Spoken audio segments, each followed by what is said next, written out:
sa gloire. Il dit, nous avons été pour vous comme des pères. Les hommes de Dieu que Dieu a placés sur vous doivent être considérés comme des pères. Et ça a été violé. Et c'est pourquoi tout le monde est dehors. Quelqu'un nous prend 1 Timothée chapitre 1 verset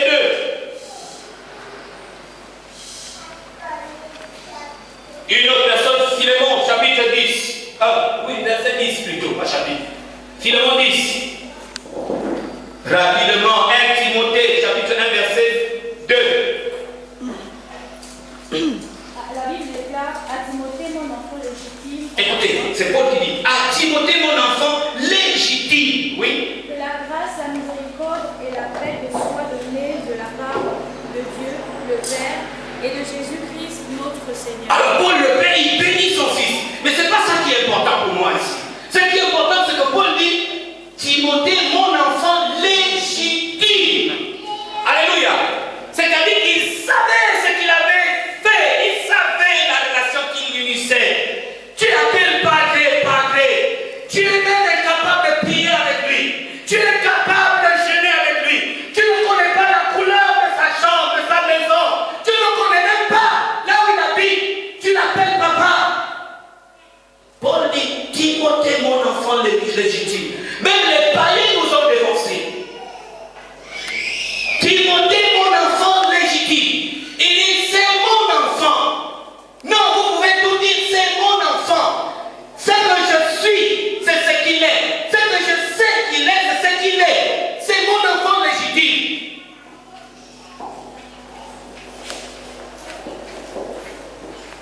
On est à l'église, hein? Padre, tu fais 5 mois, 6 mois, tu ne connais pas là où ton père dort.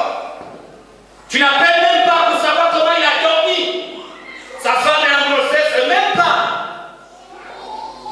Et tu dis, Padre, ok, Padre, mais à la manière de l'autre côté. Parce qu'à la manière du Seigneur, il a dit que lui, il a versé des arts de l'Esprit en nous. C'est-à-dire que l'Esprit de Dieu va toujours nous amener à faire certaines choses qui nous conduisent à la croix. À la croix, l'homme charnel est mort. C'est l'homme spirituel qui est venu à la vie. Qu'est-ce que ça coûte d'obéir à la parole de Dieu? Qu'est-ce que ça coûte? Simplement parce que nous ne nous sommes pas totalement relâchés. Il y a une partie de notre vie qui est encore sous le contrôle de nos propres opinions, nos propres sentiments, du monde. La chair. Il dit Timothée, mon enfant légitime. Et ensuite il bénit. La bénédiction ne vient pas n'importe comment. C'est dans la légitimité. Quand une relation est légitime, tu peux te demander et revendiquer ce qui est de toi. Amen. Alléluia. Amen. Tu ne peux pas dire que tu es héritier alors que tu ne vis pas comme un héritier. Tu sais que c'est des choses qui peuvent occasionner des malédictions sur vos vies. Oui. Je vous le dis. Pourquoi? Parce que dans le monde, on voit ça. Une maman, elle a mis au monde ses enfants. Les enfants sont partis tous à libre vie. Il n'en voit même pas quand elle a les crises là, de rhumatisme. Il n'en voit même pas les médicaments. Mais elle te maudit tous les jours. Et toi, tu es dans ta richesse en train de te plonger, de voter là-dedans. Mais un jour, tu vas voir toutes les malédictions qui viennent du village là-bas. Elles vont se concentrer sur toi. Et tu ne sauras même pas comment sortir. Et tu vas venir le monde de dire Seigneur, au nom de Jésus, la sorcellerie. Ce n'est pas la sorcellerie. C'est pas la sorcellerie. Tu as manqué un devoir, une responsabilité. On ne met pas au monde un enfant pour mourir après. Quand tu mets un enfant au monde, tu les dis, tu investis tout là-dedans. Il y en a qui ouvrent même les comptes en banque, qui mettent de l'argent. C'est pour que cet enfant la réussisse. C'est vrai ou pas? C'est vrai. Mais si l'enfant réussit, c'est parce que toi aussi tu vas profiter. Mais maintenant que l'enfant réussit, c'est l'enfant donne aux autres. Il donne même à ceux qui ne sont même pas parentés. Mais toi qui as souffert, tu aurais pu mourir ce jour-là. Tu n'as rien. Tu trouves ça normal? Tu as dit c'est la sorcellerie? Non! Oh non, non, non! On m'a montré, j'ai vu dans le sol que c'est elle qui me rendait comme ça, c'est vrai. Mais quand tu étais dans son ventre, elle est déjà sorcière. Oui! Mais pourquoi le diable ne t'a pas tué pendant que la sorcière te gardait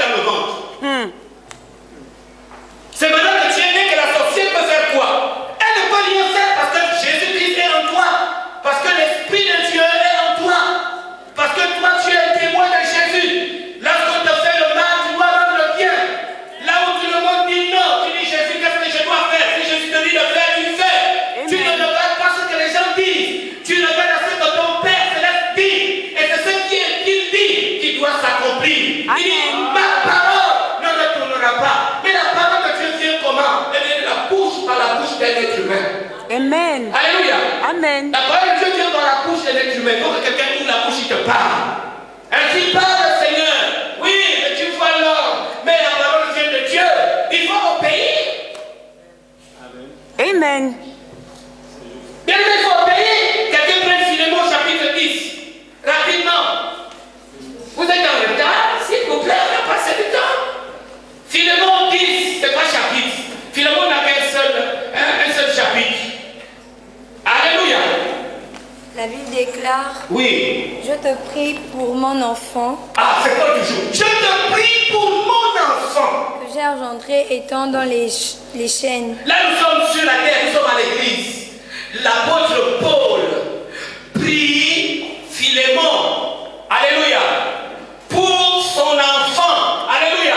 Je plaide à cause de mon enfant. Donc sur la terre, dans l'église, la paternité n'est pas rejetée. On nous a appris trop de choses. Il y a des gens qui ont des bombes dans la tête. Tout cela, c'est le diable qui fait. Ah non, un homme ne peut être pas mon père. Bien aimé, il faut faire attention. Ah, c'est un homme comme toi. On appelle souvent pas de là comme ça, mais la Bible, Jésus dit, regarde, Jésus a dit, la belle personne père sur la terre. Tu ne sais pas que tu rates beaucoup de bénédictions. Parce que tout le monde ne peut pas te dire certaines choses. Oh, j'ai peur, si je lui dis, il va se fâcher. Mais le père, lui, a peur de quoi? Rien. Lisez la Bible. Samson. Vous connaissez Samson? Hein? C'est les hommes forts de la Bible. Mais il a raté ça. Alléluia. Amen. Et puisqu'il a raté ça, on lui a coupé la force. Alléluia. Amen. Il a arrêté sa relation avec son père. Alléluia. Son père lui a dit que la seule femme que tu as trouvée, c'est chez les gens là. Mais Dieu le Père nous a dit jamais avec eux. Alléluia. Amen. Et Samson n'a pas accepté. Et il est parti. Et quand elle est venue la Dalila, elle est venue avec un objectif. Trouver le secret. Dis, mais donne-moi ta foi. Tout le monde parle de toi comme un homme fort. Dis-moi quel est ton secret. Chaque fois quand ils venaient ensemble, dis-moi quel est ton secret. Non, c'était pas l'amour, hein. C'était elle voulait le secret. Pourquoi? Parce que lui avait violé un principe et il s'est retourné exposé. Amen. Dis amen et bien. Amen. Oui. Si tu ne respectes pas ça, il y a un problème. Ah, tu murmures, c'est bien, mais si on descend maintenant, on sort un peu de l'église, là on va chez toi à la maison. Quand tes enfants te font marcher là, où c'est chaud là, hein?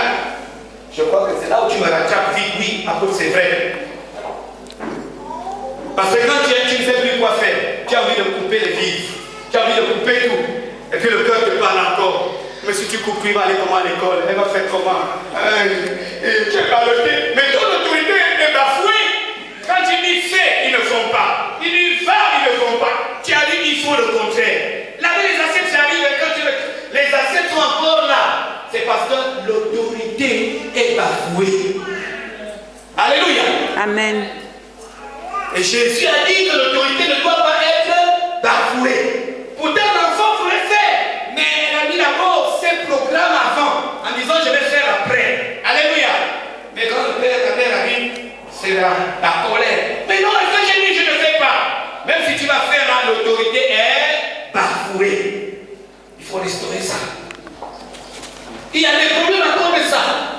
Puisque l'autorité est bafouée, on fait quoi? On fait comme on veut, non? Hein? Vous croyez que si la petite Abigail a commencé à prendre les rouges à là, je vais la laisser. Dites-moi un peu, je vais la laisser prendre. Parce qu'elle a du caractère. Hein? Je vous dis, elle a du caractère. Elle dit non, je tape. J'enlève. Oh, pour tu tapes l'enfant, tu es un homme de Dieu. Oui, la Bible dit de taper. Il ne faut pas ménager la verge. C'est ce que la Bible dit. Moi, j'ai lu la parole. Alléluia. Mais je ne tape pas avec la motivation de faire mal. Je ne suis pas habité par un mauvais esprit. Je tape pour corriger. Amen. C'est-à-dire que quand je punis, mon objectif, c'est que l'enfant prenne conscience que c'est bon ou c'est pas bon. Amen. Tu comprends quelque chose? Amen. J'ai commencé, j'ai parlé, je vois que ça ne va pas. Il y a maintenant la verge qui est là. Amen. Elles sont nombreuses les ceintures dans ma chambre. Je dis seulement, mais je vais chercher la ceinture. Il commence à se mettre.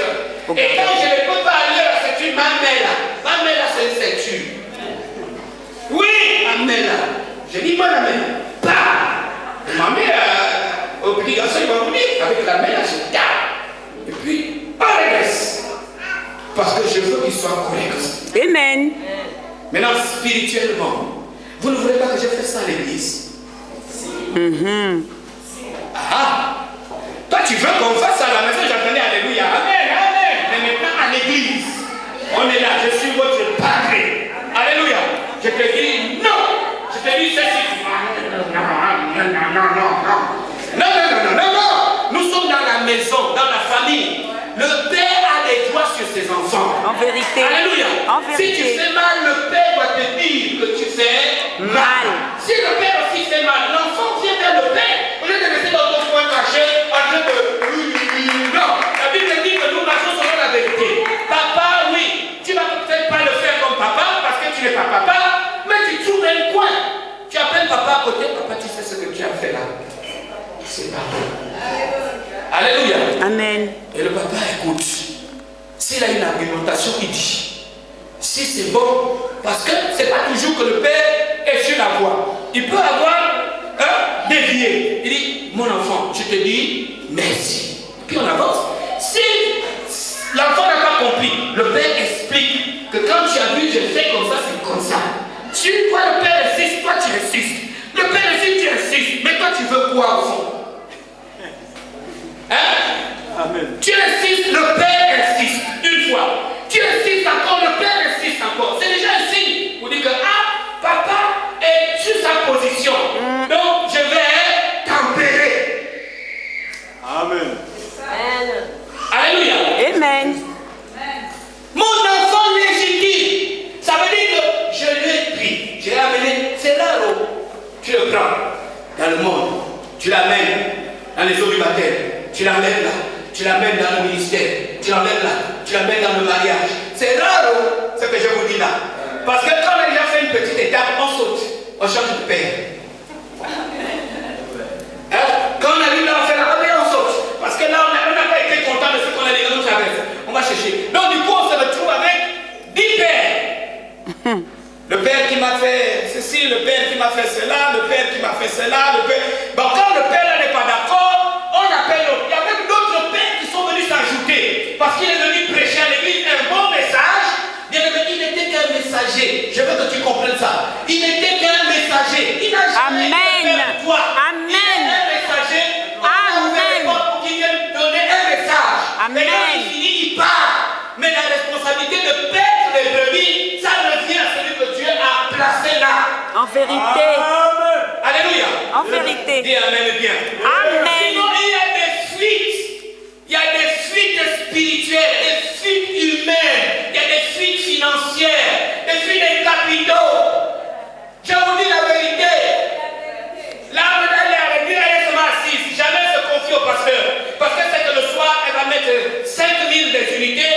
Elle va appeler le papa spirituel qui est le messager. Voilà le problème. Voilà, lui aussi dit, écoute, quand c'est comme ça, il faut faire comme ça. Il ne connaît même rien de réalité sur le terrain. Il parle comme ça. Ce qui marche avec moi, ça quand je vais dans les églises, il y a voilà quelque chose que je ne fais jamais. Prendre le numéro de téléphone d'une âme. Je n'en ai pas besoin. Quand une âme vient me voir, je lui dis, il faut voir ton pasteur. Alléluia. Amen. Mais il arrive que le pasteur te dit, occupe-toi. Et quand tu t'occupes, tu rencontres au pasteur. Pas à la brebis. Même si les païens fonctionnent comme ça, et nous alors, pourquoi on ne peut pas? Alléluia. Ceux qui vont dans le monde de la santé, c'est comme ça. Quand tu as ton médecin, c'est ton médecin. Tu peux aller partout là. Dès que les autres découvrent que tu as un médecin, il y a des choses qu'ils ne te disent pas. Ils appellent ton médecin. Alléluia. Il te fait un gâteau là, comme il ne connaît pas, alors qu'il a déjà reçu les examens, les résultats des examens que tu es parti faire ailleurs. Là où j'ai mis en France, c'est comme ça. Et tu viens maintenant dire, ah bon, oui, mais vous avez les antécédents sur ça. Mais comment il a su? Ah oui, oui, il était on a fait un examen. Alors, il va sortir le dossier là, il amène ça, me dit, oh, mais comment? Mais parce qu'ils sont organisés là-bas. Alléluia. Amen. Dis Amen et bien. Amen. Quand nous on était enfants, on avait un médecin de famille. Si c'est minuit, il vient même. Ma chérie est là. Minuit. Nous on pense qu'il ne va plus venir. Ça arrive. On était tellement comme ça que quand on dit, ah, il y a mon parent qui est au village, il a fait ses mamans. Il a mal à ceci. Il fait seulement l'ordonnance. C'est le médecin de la famille. Un blanc. Il fait seulement, il dit, bon, on ne sait pas si ça va l'aider. Hein? Ouais. Parce que c'est le médecin de la famille. Alléluia. Il connaît tout le monde, tous les enfants, il connaît tout. Mais comment nous ici, on n'arrive pas? On dit qu'on est une famille. Papa, parlez, bien-aimé, soeur, frère. Mais alors que dans les réalités, on n'applique même pas ça. Amen. On doit enseigner ça. Parce que Dieu a dit qu'il amènera les cœurs des pères vers les enfants et les fils vers les pères. D'abord les pères vers les enfants, parce que c'est l'autorité. Amen. Amen. Il n'y a rien de tel. Le père, il peut être petit de taille, pauvre, maigre. Je ne sais pas quel qualificatif que tu peux donner. Il est ce père. Il est le père. Je suis le père. Il ne faut pas avoir de ton père. Ça, c'est ton père. C'est lui qui te donne les bénédictions. Ah oui. Oh, le gars là, il fait encore quoi ici sur le père? Oh non. Mais tu ne sais pas que tu es en train de pécher. Alléluia. Amen. Tu es en train de pécher. Regardez comment les brebis végètent. Je vous dis que nous on dit qu'on est près de 60%. Mais je vous dis la plus grande église est dans les maisons. Elle est découragée. Je vous dis, le plus grand nombre de chrétiens de notre église, notre communauté, le plus grand nombre a dit non, on ne part plus chez les catholiques, on ne part plus chez les protestants, on ne part plus chez les musulmans, on ne part plus. Parce que quand on était là-bas, on nous a montré quelque chose. Mais après, on a vu aussi quelque chose. Alléluia. Oh, j'entends pas amen. Amen. Et l'esprit de famille a été brisé. Pourquoi ça a été brisé? Parce que le courant ne passait pas. Hein? Le courant passe quand il y a la connaissance. Hein?